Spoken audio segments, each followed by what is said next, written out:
Archie, I feel like you have like a lot of those moments in childhood where people like kind of told you, oh no, I don't think so.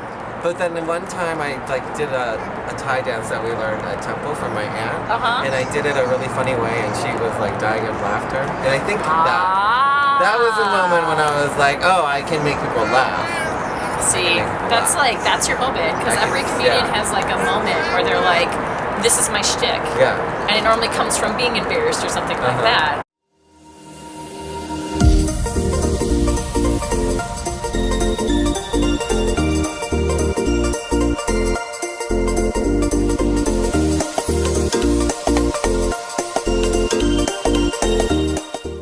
Hi.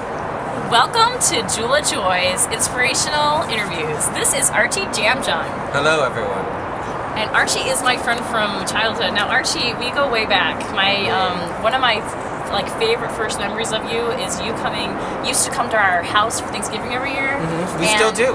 You still do every year. This is how many years? Since I'm 21, it must be 18 years. Oh my gosh! No, yeah, absolutely. It only must 18. Be, I think it's like 30, but that's 18. We'll go with 18. Absolutely. So my favorite memory of you was catapulting off of like a rocking horse in the basement. Do you remember this? I remember the rocking horse. I remember the basement. Something that I always remember is trying to play. Maybe it was Pretty Woman or My Best Friend's Wedding or something like that. My Best Friend's Wedding. Although it could have been both. And then your dad was like, no, that's not. It was like PG-13 or something, so we couldn't watch it. Yes. I was like, oh, it's very strict here. It was, but it wasn't. It was until we watched MTV when my parents were at work. Whoops. What kid didn't? It's okay. It made us grow. So you and I also grew up kind of loving the character Mulan. I did not know that until recently. Can you speak to... Actually, I've never watched Mulan. You haven't? I've never seen Mulan. No. You're missing out. I'm missing out a lot. I do... I love that Christina Aguilera song. Yes. Actually, I mean, you're talking about my Mulan performance. I'm talking about your Mulan performance for sure. That happened because my friend Tyler Green, shout out to Tyler Green, he's a WBZ producer. Cool. He asked me to be Mulan for his wedding. That is so crazy. Because I had done drag like one time before. Yeah. And did he know that? Like... Yeah, he knew that I had done a storytelling event, and I did it in drag. I was, my story was called Lady Boy Wants Scabies, and it's about dating this guy, and I think he wants to have kids, so I like did the story in a wedding dress, pregnant. Oh my gosh. And so he saw that, and his boyfriend, who is Chinese, or his husband now, who is Chinese, he has a thing with Mulan, the story, and so he wanted Mulan in his wedding, so I became Mulan. That was his like bridal dream from when he was little. Yes, to have Mulan. That's funny, yes. Did you have dreams like that too? Like bridal dreams or to be Mulan? No, actually, when I was growing up, I'm sure you can relate, we went to Thailand a lot when we were kids. Yes.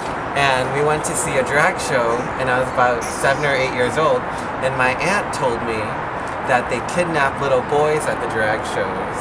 Oh boy. And they that's terrifying. they kidnap them and they cut off their penis. And then they make them become katoys or drag queens. So I was... You know, that could have been true, actually. I was terrified. No, and then they took me to a drag show. No! And I thought I would be kidnapped, so... What's wrong with your aunt? They like handed out orange juice, and I was like refusing to drink the orange juice. You thought you were going to get drugged. I thought I was drugged. Oh my gosh. And then one of them came out in the audience, and I leapfrogged over like 10 people to get to my dad and like have my dad protect me. From the crazy guys. Yeah, but then I became a drag queen later, so... so you can still live your dreams. The future is unpredictable. Okay, so speaking of childhood, when did you start kind of feeling like you had a voice in childhood? Or did you... I never, my sister is such a performer herself, especially like growing up in the Thai community. Yep. I never thought of myself as a performer. Actually, when I was little, when I was like 5 or 6, my mom made me do The Greatest Love of All at a talent show. I saw the... And I just froze and like did it like I just spoke it. The story tells a little different. but I never thought of myself as a performer. I was even told I was bad. Like, I was in a school musical, and I was like learning the dance, and I thought it was like pretty good. Yeah, and like then, in your head, you yeah, were like, I'm rocking this. I'm like doing this. Yep. And this kid joined our dance number like late into the musical. Okay. And after like the first day of practice, the teacher turned to me and goes, "How come Ben can get it and you can't?" Oh my gosh! And I was like, "Oh, I thought I was getting it." Archie, I feel like you have like a lot of those moments in childhood where people like kind of told you, oh no, I don't think so. But then one time I like did a Thai dance that we learned at temple from my aunt, and I did it a really funny way, and she was like dying of laughter. And I think that was a moment when I was like, oh, I can make people laugh. See, that's your moment, because every comedian has like a moment where they're like, this is my shtick. Yeah. And it normally comes from being embarrassed or something like that. Oh my gosh. And I ran back and forth like in and out of my room to do different numbers. No way. It was probably because I was like singing Thai in a horrible English accent that made my aunt laugh, or whatever it was. It worked Racist for me. roots. Yeah. There's a lot that you go through as like being a bicultural kid that is maybe not kosher, but we have our Asian cards so we can play it. So our dads are friends growing up. They play golf. They play golf together. They're those traditional Asian men that like what you think of, I guess, kind of, sort of. They break the stereotype too, but at least my dad does. He's a little crazy. But and I'm half Thai and you are full Thai. So what was it like growing up? You know, I always feel like my parents did an experiment. I agree. They raised my sister really Thai. Okay. She can speak Thai well. She Thai dances. Yeah, she's a Thai doll. She's super Thai. Yeah. And I was like raised by American babysitters, and like I don't speak Thai very well. Oh, weird. So I didn't realize that. Yeah, all my 3 friends growing up were American. Yes. And that's all you need. Yeah. You just need your posse. I had a little crew at the temple, but I really felt like an outcast at the temple. Like, just oh, how weird too, because that's where you go to kind of like belong. And so that was more traumatizing than like high school. Yes, agreed. Yes. Sorry, Thai temple. Sorry. It's a great place to meditate now. Yes, it is. I mean, it's a great place for youth, but I think that we were all kind of going through vulnerability moments, and I don't know. Well, we were both bullied there a little bit. We were like the first generation. We can't put this on. Hi, bullies. We love you now. You made me stronger. You did. You taught me what it meant to be white at 4. Yeah. That's okay. My goodness. I don't. Yeah. I mean, the Thai temple was great too. Yeah, no, it was good. I met my first group of rebellious friends at the Thai temple. Like, we would ditch Thai school and go to haunted trails, and you burn trash, right? We would make fires in the park. So how did you do that? How did we do that? Did you take the incense candles and like how were? We would take crumpled newspaper and like light the newspaper and then throw it in the trash bin and then just keep throwing trash in there. You had a lot of anger to get out. I guess so. I don't know. I just thought fire was cool. There is a stage. There is definitely a stage. I had friends do that too. Yeah. Like 8th grade. That was when it was. 8th grade's a fire year. I don't know why. Yep. I don't know why either. And so, when you look back, do you feel like you identified as like a Thai American? Then, because you said that like. You know, I do identify as a Thai American, but I think more of my defining Thainess is from going back and forth to Thailand. Yes. Right? That's like, I don't know. I feel like a dual citizen sometimes, or like. Yeah. Just because we went there so much, we spent like the summers there, so like. Totally, every year. Yeah, if someone were to say like. You know, like, because like every American person has a different mix of experiences that makes them American. Absolutely. Yep. My Thai is like 25% is like me, like that's a being pretty like a Thai person living in Thailand a little bit here and there. Yeah, absolutely. Because you get to know the culture and everything from that. But I will say the temple like taught me Buddhism, which has been like an important part of my life. Have you used it in adulthood? Oh yeah, a lot. I chant. Oh wow. I try to meditate, but it doesn't really work out that well. It's hard to. I think my boyfriend might die laughing, but I try to stay in a calmer state of mind. From Buddhism, he's laughing. You said try. Yeah, I try. I know that's the place to be. You know where, yeah, exactly. It's kind of like a dial where you tune up and down, and you like are trying to tune back down. It took a while to find the dial, but it was there. The first 18 years of your life were just throwing and thrashing things around. Oh, yeah. That's okay. Yeah, no. It's like, why are we here? That would be another Thai side of me. Like, I'm good at throwing things. Yes. But not to hit you, to scare you. No. Yes. So there's the Thai temper. Is that what we're talking about? The Thai temper? The Thai temper, it's freaking scary. And most people, when they think about Asians, I think they think that they're really quiet and like, but that's because they don't show you the angry side. I think in Thai culture, you always hear like smile a lot. Smile. Yes. Sometimes it's at the end of the day, when you get home, you need to like let it all have the out. other side of that smile come out. Yes. I mean, that's generalizing a little bit. It is. I think. But in my experience with my family, that's what I think. Yep. Yeah. Agreed. Definitely agreed. They're good people. They just do emotions differently. No, they just do emotions at home. Yes. Yeah. All at home. Yeah. That's all. Is it? And all then you're like, who is this person? Like, nobody else knows this person except for us at home. Yes. And I know you too much this way. Yes. Yeah. I know your real feelings. And everyone's like, everything.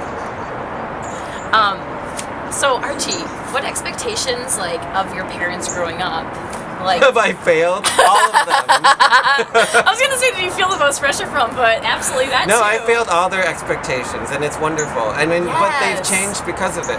I mean, in a great way. I mean, they wanted me to be like a doctor, lawyer, engineer, anything that came with a pension. Yes. But I'm like not good at anything else but what I do. You can only be yourself. Yeah. So. Did it take a while to kind of figure that out? Oh God. I mean, it was until like 28 or 29 that. Wow. Yes. The pressure to be something that I wasn't able to be stopped. It is so long. And I don't even know. And it just changed. They like accepted that I was going to be a writer or whatever it was that I am, and now they pressure me that way. I mean, it doesn't stop. I got my MFA, I got my professorship, and now it's like, when are you going to get your PhD? So funny. So they focus it the other way. Yeah. But there's so much more. We have a better relationship because I can be who I am with them instead of like trying to hide who I am from them. So absolutely. Yeah, because you're working in two different directions. Yeah. All right. Continue. So we're back with Archy Jamjun, and we've been focusing a lot on your childhood and kind of what inspired you. Coming out of childhood, what was like the calling or the feeling that really started to get at your purpose? College, like, because I switched to being English major. I should say in high school, I did have a teacher that told me that I wrote a really great short story, and that was like the start of it.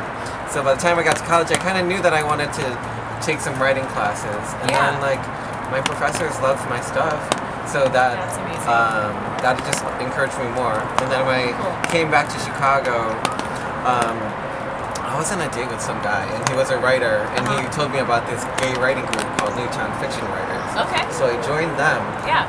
And they put on like a storytelling show like every year per se, or something like that. And I met this drag queen named Cookie Crumbles, and she told me that I had something very special. Oh my gosh! And then she passed. Yeah. So sorry. And we're back with Archy Jamjun and my daughter Natalie, who's joined us because she wanted to get some screen time. She's staring. She's gonna answer or ask some of the rest of the questions. So you were talking about a drag queen named Cookie Crumbles. Oh yeah, Cookie Crumbles. I met in a writing group, and when a drag queen tells you you're special, you listen. So I listened, and a few years later, I won the Moth, and stuff started happening. So that was one of my questions. What was it like winning the? Is it called the Moth? The Moth Story Slam is like a storytelling competition that a lot of cities in the U.S. have. Okay. And it's probably the most well-known storytelling group. Yes. I guess. Yes. So winning that was ecstatic. I felt like people liked, or I had something to offer. Like my writing wasn't in vain. I could find an audience. That's crazy because we've before that, were you mostly just writing for yourself, just like for I was assignments? writing in hope of an audience, but I didn't really have any thoughts of how I would ever get one. Oh my gosh, the hopes! Wow. So it was just like a feeling that your story meant something, and it meant something to you, so that there would be other people out there that. Yeah, what's crazy is I told a story that I had written, but never really told as a story. So it was kind of like an experiment almost. Yeah, what was that like? From the paper to the stage, was that? Yeah, and weird. I had written it as a play, Okay. and then I turned it into a short story to go to the mall. Oh, weird. And then, which wasn't as hard as it sounded. So were you like going back and forth talking to yourself? Yeah, no, yeah.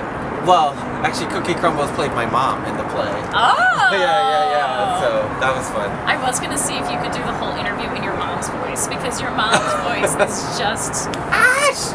yes. Oh my gosh! And your dad's voice is surprisingly similar when it comes out.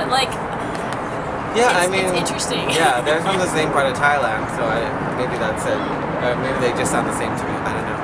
Yeah. I definitely picture my parents when I'm trying to use their voice. Crazy. And they've been supportive of you like using their voices in your art, right? Yeah, for the most part, yeah. Yeah, my mom, they call my shows my talk shows. Okay, yes. So I don't say that they like totally understand what's going on. Sometimes they think I'm like wasting my time, but then I like have to explain to them like this is why I'm a professor, and this is why anything happened is because Absolutely. people saw me on the stage, and then more stuff happened. One of the actors from Crazy Rich Asians, I'm trying to remember his name right now. He was also in it's gonna come to me right after we do this interview, but Is it the lead guy or a brother? I don't know. no, it's the crazy cousin that throws the bachelor party. Oh. Well, at least I know who you're talking about. Yes, he said that his dad said the same thing forever. He said that he was like, his dad thought that he was doing talk shows until he finally figured out, until he did an actual real talk show. And he's like, now Dad, I'm doing a talk show. So, but everything else was, they called it a talk show. Yeah. So that must be. Which makes me feel like I'm Oprah or something. They think that I'm like doing an Oprah show or something. Absolutely. Yeah. Well, I feel like you could be an Oprah. Oh, sure. Or an Ellen. I would watch I'll that. take the money. Yeah, take the money. Yeah. Absolutely. So, do you like performing more or being a Can we professor? go back to the river and stay there for a little bit? I like doing both, really, but I'd say that's a very hard choice. I'd say performing slightly. Okay, why? Because why do I like performing slightly more than teaching? Because I think I could go further as a performer. I think like I'm naturally, like my natural talent is storytelling, comedy, on a stage, entertaining people. That's like the best thing I can do. So I want to go as far as I can with that. Absolutely. I'm a great teacher. I might be too nice of a teacher. I don't know. I've only been teaching for a couple of years. But I think it's like my second gift or something. I don't know. That makes I don't sense. know. It's It your just day doesn't. job. Yeah. So do you feel like you become a different person on stage? Like, do you feel like you become more like a different version of yourself? I have found a different version of myself on stage. I'm already pretty like sassy and funny, but it's like just higher, on a higher level, and I'm comfortable. Wow. Like I feel like I can own an audience like if you put me in front of 800 people, I'm like, okay. Yeah. But if I have to talk to crazy. some like a group of 3 people, I'm horribly shy. That's hilarious. Yeah. They do say that most introverts make like the best actors, the best performers. Yeah, no. I definitely, and I feel that all the time. Like I'm socially inept, but I'm fine on the stage. Yeah. Strange. So do you only feel that type of comfortable on stage? On a stage, once in a while, like, yeah, pretty much. I was gonna say the only other time is while I'm teaching, but only if I'm teaching something where I feel like I'm on a stage. Like if I'm teaching storytelling, so I'm doing like a story in front of a class, then I feel that same comfort. But yeah. how long did it take you to get on stage? Like, what was your first performance? My first performance was like 2011 when I joined that gay writing group. 2011? Yeah, when I was in that writing group. So what was maybe that? even before. What was that like when because if you only feel that amount of comfort when you're on stage, what's that like? I wasn't there yet. I mean, it took a while. Yeah. I mean, that was still like nervous and like just scared and all this stuff. Oh, and wow. then, Yeah. I would say 2 years into, I did this show called the Chicago's Biggest Liars. Okay. It's about like the 4th time that I went on stage. Yes. And I did it in drag. And like, it was in a church. And I had to walk down the aisle while they played It's Raining Men. And I didn't have any idea what I was going to do. But once the music hit, I just started like lip syncing and dancing and prancing down the stage. And like the audience went crazy. And then I did my story and the audience really enjoyed that too. So I think that was the moment when I was like, oh. This is who I am. Yeah.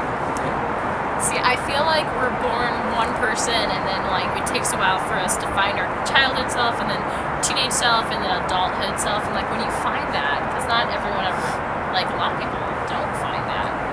Did you feel like, okay, now this is them? Or did you feel like you had to grow even more into that? Are you still figuring out who that is?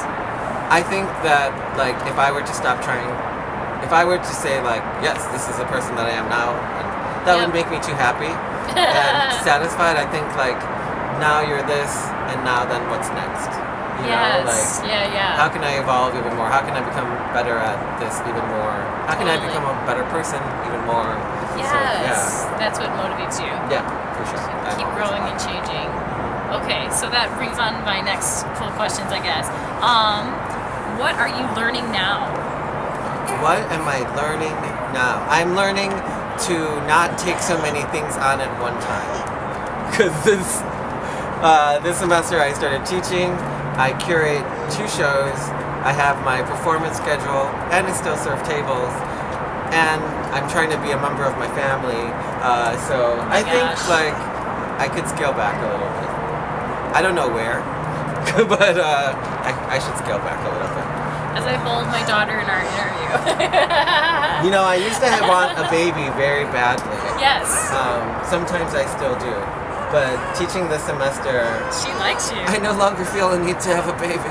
Because I have 15 children. They do say that teaching is the best form of birth control. Yeah. Well, not in the way that I see them and I don't want to have children now. I just like working with them fulfilled some sort of need that I thought a baby would.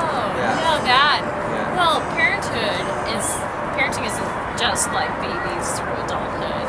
It's a role that you can have in many different ways. Yeah. And oftentimes parenting other children, you can kind of do it more because you're not like as in like your whole soul is in this kid, and you can see things maybe their parents can't. It takes way more than just a parent to raise a kid too. Oh, it takes a village. It does. We're working through some. We're in a village right now. We are. We are absolutely in a village right now. We're the new village people. Maybe. You're talking. She has something to say. She absolutely does. Hey, do you want to ask the next question? Don't So we're all about here. Okay. So, how do you play? How do I play? Well, I love plays. One thing, Yes. I actually went to see the play last night, and if we're talking about how I like relax and have fun, I love to eat out. I love plays. Food. Of course, all Asians love to eat out. It's Yes. number one. I also like to clean my house while listening to Whitney Houston. Yes. Or any kind of like diva like that. What else do I like to do? You can come over and clean my house anytime. Yeah. And yes, I put on pop music too. Yeah. Because otherwise it's just depressing. Otherwise you're just like wiping lines. But I don't know. What else do I do for fun? I just like, I have like a couple like really good friends and just like going to happy hour and having some orders and stuff. That's like good food, good conversation, drinks. Yeah, that's my thing. Yeah. Very cool. sounds like you are playful, Archie, though. I feel like there's always a party going on Yeah, somewhere. yeah. in I'm your the life. planner friend. Like I will plan the whole day and Nice. Yeah. to here, to here, to here. Yeah. Oh, yes. Even for this interview, I feel like you bought us some bought buns. You Yeah. went to Chinatown and bought I would be a buns. great concierge. Yes. Oh, I would hands down hire you or follow you or whatever. Okay, what is your soul? What's my soul? Mm-hmm. Fried chicken? I don't know. That's a good answer. Yes, yes, and yes. Like, what is a soul or what is my soul? I don't know. Like, I think it means what is your meaning in life? Like, what is your essence of? I think.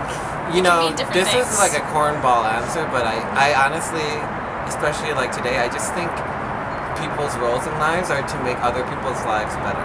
Yes. I just think and it's so simple. Yes. It can be like the random acts of kindness thing. You Yep. can have a friend who devotes their lives to like urban farming. Yep. I have a couple friends like that. Yep. But yeah, I Don't just we think all? I think your soul is happiest when you're helping other people. Oh, I agree. And, Watching people serve. And all you ugly, nasty people or hateful people, what you need to go do is help people. Yes, And if you're ever be- feeling like Yeah. you're turning into a giant jerk, to just go out there and serve. Yes. Go do something for somebody else. Pour yourself out. Yeah. Yeah, it totally transforms you. Yeah, that's all. That's great advice. What legacy do you want to leave? I would love to leave a book. I would love to leave. I think I've left a lot of storytelling clips. I mean, I have watched I think them. those are pretty. Those are something I'm really proud of. Archy Jamjun. Yeah, on You want- YouTube. Yeah, Check it we'll, out. we'll plug it down here. I will figure out how to do Yeah. that. Or here. I don't know.